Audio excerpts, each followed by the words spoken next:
మాజీ సీఎం జగన్ పై ఫైర్ అయ్యారు మంత్రి కొల్లు రవీంద్ర.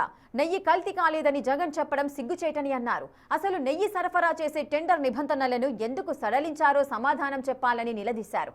కనీసం పాలు కూడా సేకరించని సంస్థల నుంచి నెయ్యి ఎలా సేకరించారని ప్రశ్నించారు. జంతు కొవ్వు, పంది కొవ్వు కలిసినట్లు ఎన్డీడీబీ నివేదికలో స్పష్టంగా ఉందని, అసలు సరఫరా చేసిన నెయ్యిలో నెయ్యే లేదని సిట్ నివేదిక ఇచ్చిందన్నారు. ఇప్పటికైనా అబద్ధాలు చెప్పడం మానుకోవాలని హితవు పలికారు మంత్రి. జగన్మోహన్ రెడ్డి కల్తీ లేదని చెప్పి మాట్లాడుతున్నారు. రిపోర్ట్లో ఎక్కడ రాలేదని చెప్పారు. వాళ్ళకి 100% కల్తీ జరిగిందని చెప్తా ఉన్నారు.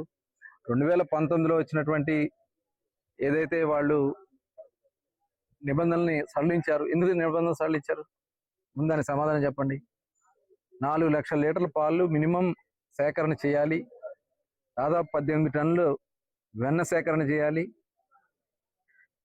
దగ్గర దగ్గర 250 కోట్ల రూపాయలు టర్న్ ఓవర్ ఉండాలి. ఇవన్నీ కూడా పెడితే అవన్నీ కూడా సడలించేశారు. అసలు పాలే లేవు, అందుట్లో కెమికల్స్ ఉన్నాయి, అందుట్లో మొత్తం కూడా ఎక్కడా కూడా దాంట్లో నెయ్యి లేదని చెప్పి క్లియర్గా రిపోర్ట్లు వస్తాయి. ఇంకా తప్పించుకోవాలని ప్రయత్నం చేస్తా ఉన్నారు. 10% లోపు ఉన్నటువంటి లార్డ్ ఐడెంటిఫై చేయకపోవచ్చు అని చెప్పి సిబిఐ ఏదైతే ఇచ్చినటువంటి దాంట్లో ఉంది.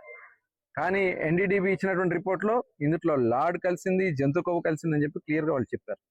ఇంత మహాపాపం చేసి ఇంకా మీరు బొంకాలని ప్రయత్నం చేస్తామంటే ఇంతకంటే సిగ్గుచేయట్లేదా ఇంకోటి?